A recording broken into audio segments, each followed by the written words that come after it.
kain. Sa third quarter results ng survey ng SWS at pahayagang Business World, lumabas na 52% o katumbas ng 10.4 million households ang nagsasabing mahirap sila. Mas mataas ito sa 49% na resulta na inilabas ng survey firm noong Hunyo. Sa usapin naman sa kawalan ng pagkain, umakyat ng 5% ang mga Pinoy na naniniwalang salat sila sa pagkain. Ayon naman sa Malacanang, patuloy na ginagawa ng gobyerno ang lahat para maresolba ang problema ng kahirapan sa bansa. Uli, naniniwala ako. Yan, Ang hirap ng tanong naman, naniniwala ka ba? Siyempre lahat yan naniniwala sila dahil kunyari may salat sa kanilang di ba, pangangailangan. Depende sa perception ng kahirapan minsan, di ba? Hirap ng tanong Oo din, subjective. O kaya yung tanong dati na, nakaranas ka ba ng gutom? Oo, ako nga eh. Ako nalipasan.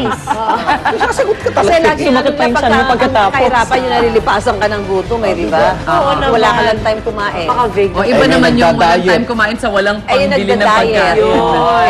Magkaiba naman yun. Ito yung definition ng gutom. Nag-no-rice. Gutom dahil wala kang pambili ng pagkain. At ganun kahaba yung question nila. Nag-no-rice. Ay, ako nga yun eh. Hindi na Kawawa naman counted. ang Choice yan eh, choice. Kawawa naman ang Choice magsasama yan. natin. Hindi yan counted. Samantalang humarap naman po sa kauna-unang pagkakataon sa pagdinig ng Senado ang negosyanteng si Roberto Ongpin. Ito ay kaugnay po sa pagpapautang sa kanya ng Development Bank of the Philippines. Giit ni Ongpin, hindi maanomalya ang pagpapautang sa kanya ng 660 million pesos ng DBP noong 2009. Ayon kay Ongpin, hindi koneksyon kundi track record ang dahilan kung bakit siya pinautang ng ganito kalaki. Hindi rin daw dapat bigyang kulay ang pagkakaibigan nila ni dating First Gentleman Mike Arroyo. Sinuportahan naman ng dating presidente ng DBP ang pahayag ni Ongpin at sinabing sapat daw ang collateral ng kanyang kumpanya. Bagay na kinontra naman ang kasalukuyang liderato ng DBP. Giit nila, maanomalya raw talaga ang naging transaksyon. Sana ganun din, no? Pagkatapos yung PIN, patawag din si Manny Zamora na may bilyong pisong utang din. At yung Lopez Holdings, yung nabura yung utang. 4 billion. Wow, Para Walang maliwan. babayaran. Paano na Sa ba? DBP. Paano na ba? Legal daw eh. Sana mabura din mga utang ko. Yun na. Yung mga utang natin na daang piso, naku, pahirapan ang bayaran niyan. Ang interest niyan. Ito bilyon. Ito, billion. Write off. Wala kayo babayaran. Paano Ang nangyari yun? ginigipit lang nila si Ongpin dahil close daw kay First Gentleman. Paano itong yung iba na close naman kay Pangulong Noy? Yun ang dapat walang kinikiling. Samantala, sa ibang balita, pinasabugan man ng granada ang isang peryahan sa bayan ng Carmen sa North Cotabato kagabi. Isa ang naiulat na namatay habang 11 naman ang sugatan. Ayon sa mga pulis, inihagis ang granada habang nagkakasiyahan sa lugar at tumama pa raw ito sa bubong ng isang bahay. Isinugod sa Kabakan Medical Specialist Center sa Quezon City ang mga sugatan at inaalam pa ng pulisya ang mga nasa likod ng pagpapasabog. Samantala, inilibing na ang Olympic and World Heavyweight Boxing Champion si Joe Frazier sa Philadelphia, Pennsylvania sa Amerika. Pumanaw si Smoking Joe isang buwan matapos ma-diagnose na may liver cancer. Si Frazier ang unang boksingero tumalo sa boxing legend na si Muhammad Ali. Pero kahit na mortal na magkalaban sila noong nabubuhay pa si Smoking Joe, dumalo pa rin sa libing si Ali. 3 beses nagtuos ang dalawa noong 70s. Panalo si Frazier sa unang laban at si Ali naman sa sumunod na 2. At isa sa pinakamatindi nilang laban ginanap dito sa Pilipinas na tinawag na Thrilla in Manila. Ang hirap niyan, yung hindi ka pinatawad nung Hindi ka pinatawad. namatay. Kasi nilahi ka dito yun eh. Tinawag ng guerrilla. Simula noon, hindi na siya pinatawag ni Frazier.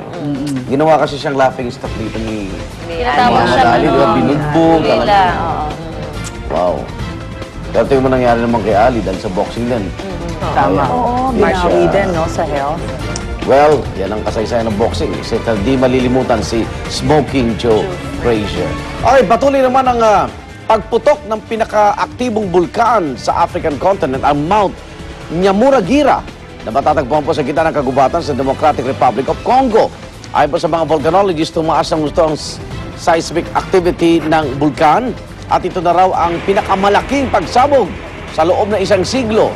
Baabo sa 4 metro ang lava fountain nito. Wow, ayan magandang tignan pero panganib. Pero kahit na napakalakas ang pagsabog ng naturang bulkan dahil matatagpuan naman ito sa tagong parte ng bansa, wala daw itong banta sa mga tao. Subalit delikado naman ang pagsabog para sa mga hayop sa gubat, gaya ng mga endangered na mountain gorilla, elepante, chimpanzee at hippopotamus. Wow. Ay, sa Africa pala eh, ano? Oo nga. Panalo Oo, ang papag-interview siya, yun ang background. Oh. Panalo, di ba? Doon ka na ito. Roma lang yun. Wala lang, parang fountain lang. Ang Republic of Ganda. Giant Fountain. Parang giant fountain Pero na. kaabutin ng isang patak niyan. Pero sa Congo, yun na nga yung war zone, di ba? Laging Laging may kapatayan dyan problema eh. dyan, Tapos correct. ngayon, ito pa. Wawa naman sila. Ito naman Oh, ang matitigil kaibang eh, balita. tatay. Mula sa Amerika naman to. Isang pusa ang maipit sa tuktok ng isang giant cactus sa Arizona desert. Umakit naman ang pusa sa cactus na may taas na 20 talampakan at nanatili doon ng 3 araw. Kaya na kahit na napakainit tuwing umaga at hapon at napakalamig naman tuwing gabi sa gitna ng disyerto. At syempre kasama pa dyan ang mga tinihik na matatagpuan sa cactus. Pero nang mapansin naman siya ng mga tao, lalo na ng isang helicopter ng isang TV station. Agad namang nakababa ang pusa sa cactus at kumiripas ng takbo pauwi sa kanyang bahay. Parang ano Nagpapahinga lang siya. Oo, baka na nagpapahinga lang siya. Wala na kasing maibalita eh, kaya pati pusang nasa ibabaw ng cactus eh, di ba? Cute nga Cute naman. nga naman. Baka nagpapaano lang siya yung therapy. Pwede rin, acupuncture. Acupuncture. Kasi paano nga siya nakarating doon? Ay, mabilis lang naman ang Hindi naman yung junk, hindi naman siya Hindi desert naman siya animal. flying Ganyan cat. talaga eh. Pero at mamaya pag tinignan mo yung post niya, tsaka dito niya, puro tinik yun. Cactus din yung dahilan nung nag-extinct yung uy-uy bird. Uy-uy bird, isang uri ng ibon niya na low flight. Yung lilipad siya, low flight na kaya pagbaba niya, uy-uy! Uy-uy! Dodo bird, Eto naman, meron pa naman tayo. Narito na ang mga showbiz chika natin ngayong umaga. Sama-samang pinanood ng mga celebrity castaway ang pilot episode ng Survivor Philippines Celebrity Double Showdown kagabi.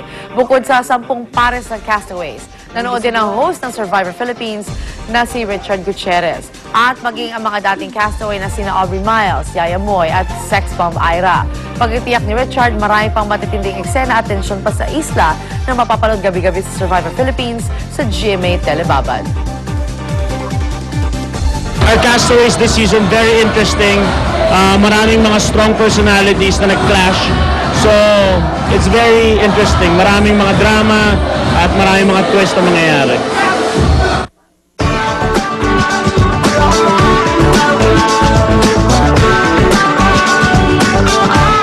Magandang umaga mga kapuso. Ito na po ang ating hirit panahon mula pa rin po sa Pag-asa. Meron silang binabantayang shallow low pressure area.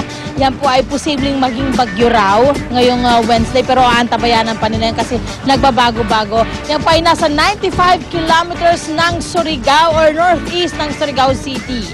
Ayan, kaya naman po ang buong bansa at Maynila at Metro Manila kasama na po magiging maulap po ang kalangitan na may mga kalat-kalat na mga pag-ulan, lalo na po sa hapon at sagi. Actually ngayon, umaambon-ambon na no, at basa po ang kakalsadahan. Ang sunrise po natin, 5:57 ng umaga at ang ating pong sunset ay 5:24 ng hapon. Narito naman po ang mga temperature and weather conditions sa iba pong bahagi ng Pilipinas. Tandaan niyo po mga kapuso, sa kahit ano pa mang hamon ng panahon, manatiling alerto at mahinahon.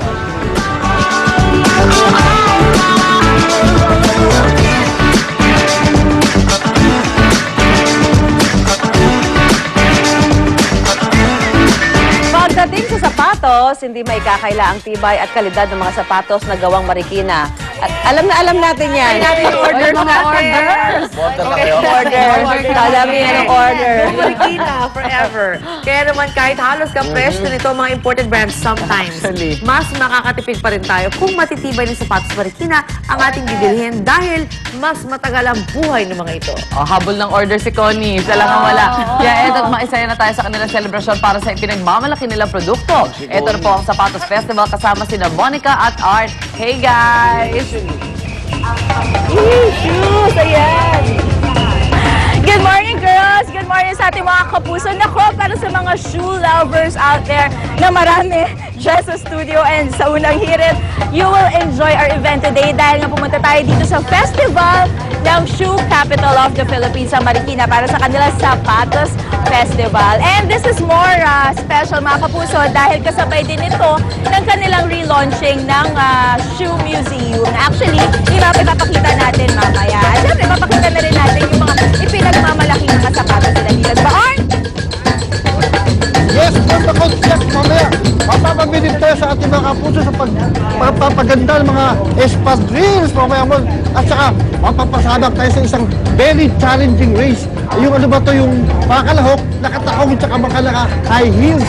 Naka-high heels. Yes, mamaya yan. Ayun, naka-high heels. Pwede ba ako sumali dyan? Pinasanay rin lang naman Pwede, ako. pwede, Nakatakang pwede. pwede.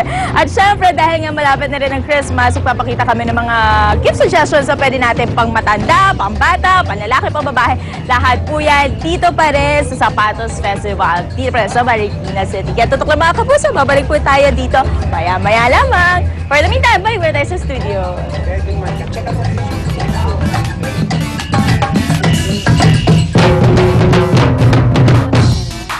Good luck, makahanap kayo ng sapatos kay Arn.